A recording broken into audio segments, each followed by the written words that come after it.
Yang tidak wajib berpuasa, untuk mudah dihafal memang kita jejer. Biar mudah dihafal. Anak kecil, orang gila. Anda pahami? Biar hafal dulu. Anak kecil sama orang gila itu sama-sama akalnya nggak sempurna.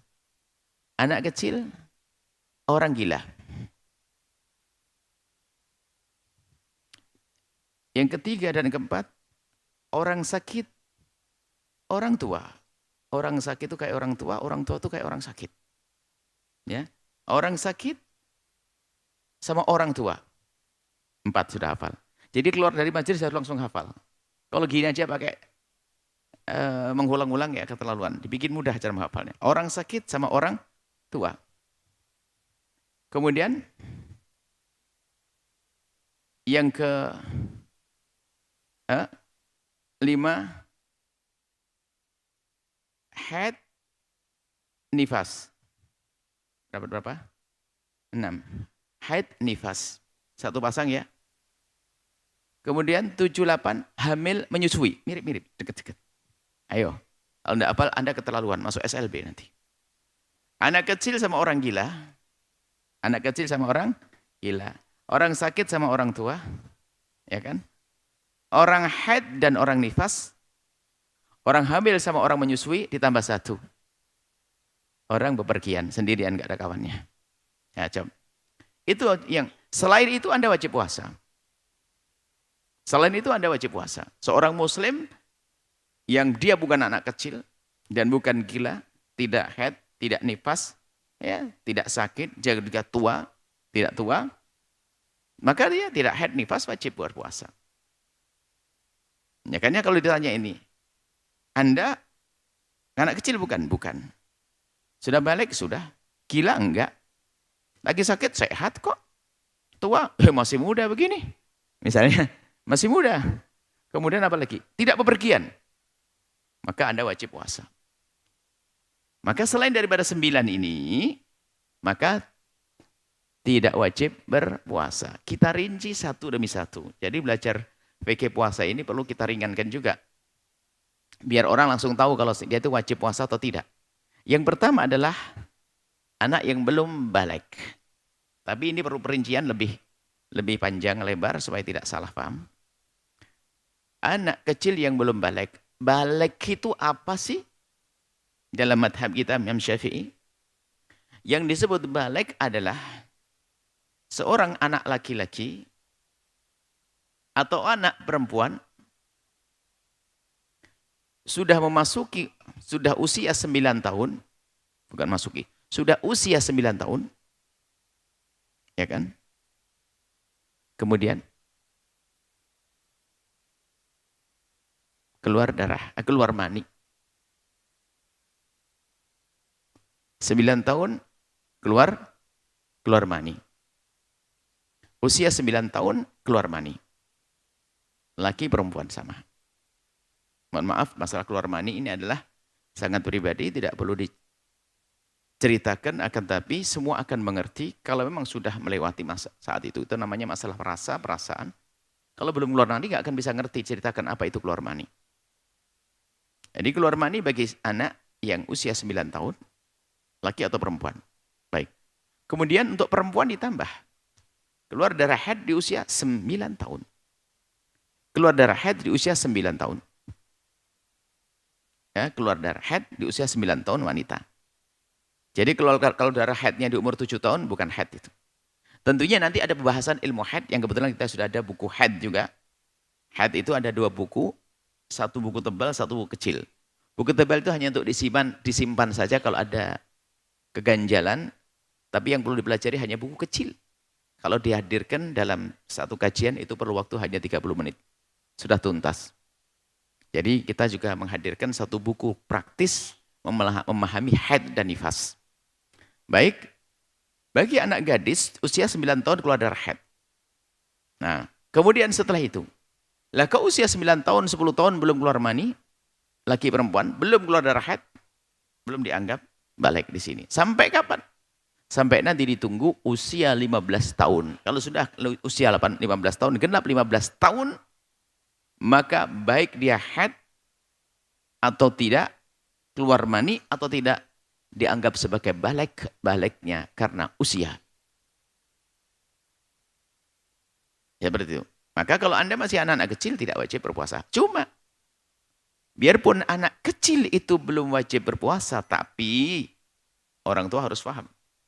Di saat mereka sudah usia 7 tahun, Anda sudah mulai wajib mengajarinya berpuasa. Nah, mengajari berpuasa ini ada ilmunya Bapak Ibu. Seperti halnya kalau anak usia 7 tahun sudah mulai diajari sholat. Dalam hadis Nabi, muru auladakum bisolati wahum abna'u sab'in. Perintahlah anakmu untuk melakukan sholat di saat mereka umur 7 tahun. Yang diperintahkan orang tuanya. Orang tuanya wajib mengajari sholat. Tapi sang anak belum wajib sholat. Kalau Anda membiarkan anak Anda umur 7 tahun tidak sholat, Anda dosa. Biarpun sholatnya masih kadang miring sana, miring sini, nggak apa-apa, namanya belajar. Dan bacaannya masih nggak karu-karuan, namanya belajar. Termasuk bukan sholat saja, para ulama menjelaskan segala yang diwajibkan, yang mereka sudah bisa, dan menjauhi yang haram. Jadi anak balik, anak kecil itu belum punya dosa. Tapi sebagai orang tua yang punya tanggung jawab atas anak tersebut, wajib kita mengajari hal-hal yang bagi orang dewasa wajib, bagi mereka belum. Ya, dia sholat. Sholat bagi anak kecil yang belum balik tidak wajib, tapi kita wajib mengajari sholat. Puasa bagi mereka belum wajib, tapi kita wajib mengajari puasa. Anak kecil nggak ada dihukumi melakukan keharaman dan sebagainya. Bukan berarti orang tuanya mengatakan, nak mumpung kamu masih kecil, kamu nyuri aja yang banyak, nanti kamu minuman keras. Nggak boleh, orang tuanya harus mengajari untuk tidak mencuri. Termasuk menutup aurat.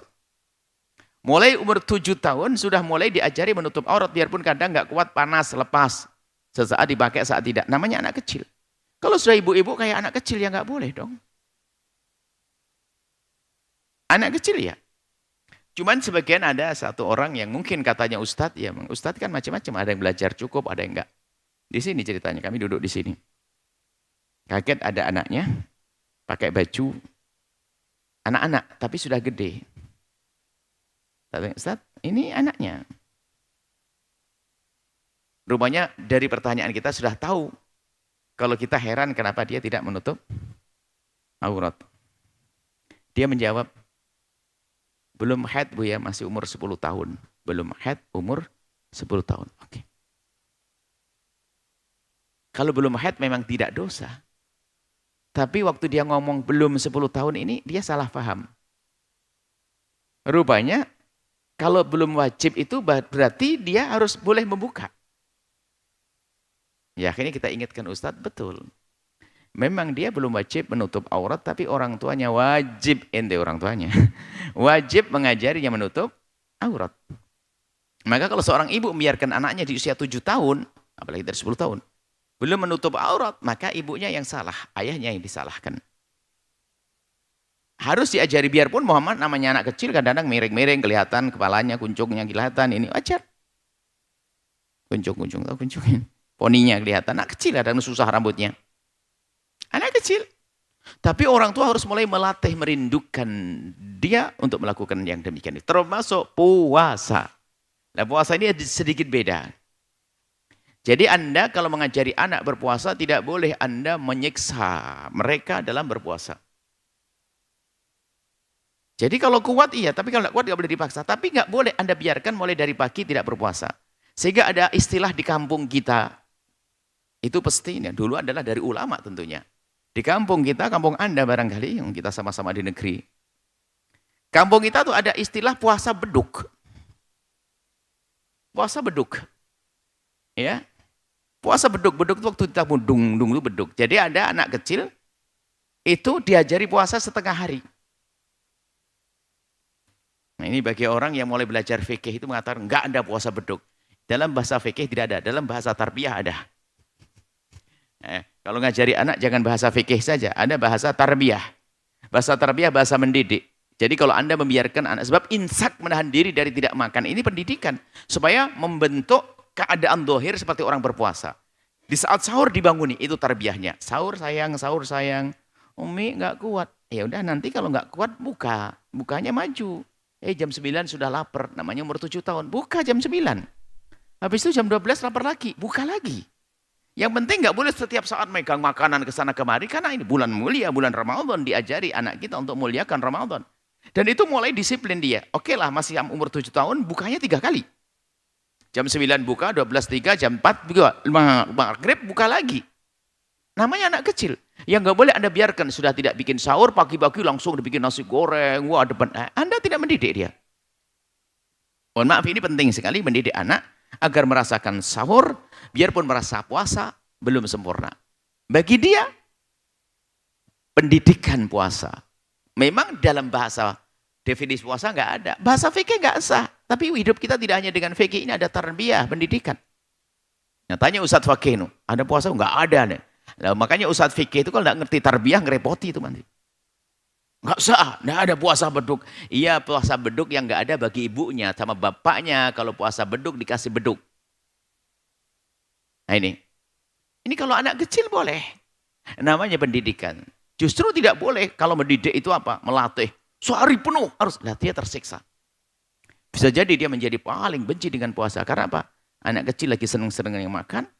Dan dia belum bisa menahan hawa nafsunya, bukan menahan hawa nafsu, keinginan untuk makannya, sehingga dia marah terus diajak berpuasa. Tapi ayo dibikin senang anak-anak untuk bisa berpuasa. Ini adalah anak kecil, tolong anak Anda yang sudah umur 7 tahun, sudah mulai diajak, dia sahur, kemudian buka bersama dengan orang tuanya, kemudian di saat siang tidak boleh Anda bebaskan dia ngemil, makan es krim, jalan-jalan. Kalau ada anak kecil jalan-jalan makan es krim, itu pasti ibunya tidak pernah ngaji. Ayahnya tidak pernah ngaji. Menganggap itu biasa. Oh tidak. Harus ada kita didik. Biarpun dia belum wajib berpuasa, tapi kita wajib mengajari puasa. Itu anak kecil. Jelas ya? Kemudian yang kedua adalah orang gila. Kalau ini mah beda. Anda ajari tetap nggak bisa. Kalau orang gila ya murni nggak ada. Mau diajari bagaimana? Dia tidak paham kok. Maka orang gila, gila beneran ya, bukan gila tahta, gila harta. Gila beneran, hilang akalnya. Jadi nggak nyambung, diajak ngomong dan sebagainya. Itu gila. Dengan bermacam-macam modelnya. Maka gila tidak wajib puasa. Dia makan siang hari nggak dosa. Apapun nggak mau orang gila. Maka orang gila tidak mendapatkan hukuman dia. Kalau ada orang dari kecil hidupnya gila, maka dia ahli surga yang berjalan di atas bumi karena dia tidak akan masuk neraka. Baik. Maka kalau Anda pengen siang hari, saya pengen siang hari nggak puasa, enak makan kemana-mana boleh. Tapi Anda jadi gila. Jadi gila dulu baru nanti bebas makan. Baik, gila. Jelas dua. Kita dapat dua hari ini, anak kecil dan orang gila. Coba cara menghafalnya kan mudah. Anak kecil yang belum balik sama orang gila. Nah, ini jelas. Bagi mereka adalah tidak wajib berpuasa. Kemudian yang ketiga dan keempat mudah dihafal. Orang sakit dan orang tua. Jelas ya? Hari ini menghafal dulu deh. Nanti insya Allah lanjutannya, keterangannya di pertemuan yang akan datang. Yang ketiga, empat, orang sakit dan orang tua. Sengaja kami jajar orang sakit memang kayak orang tua itu kayak orang sakit. Jadikan satu jajar. Orang tua sama orang sakit. Kemudian yang kelima dan keenam adalah haid dan mirip-mirip.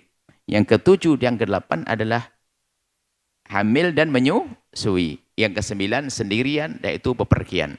Harus hafal dulu nanti. Nah, nanti akan kami jelaskan pertemuan-pertemuan yang akan datang. Insya Allah. Setelah Anda menyaksikan video ini, jangan lupa berselawat kepada baginda Nabi Muhammad sallallahu alaihi wa alihi wa sahbihi wasallam.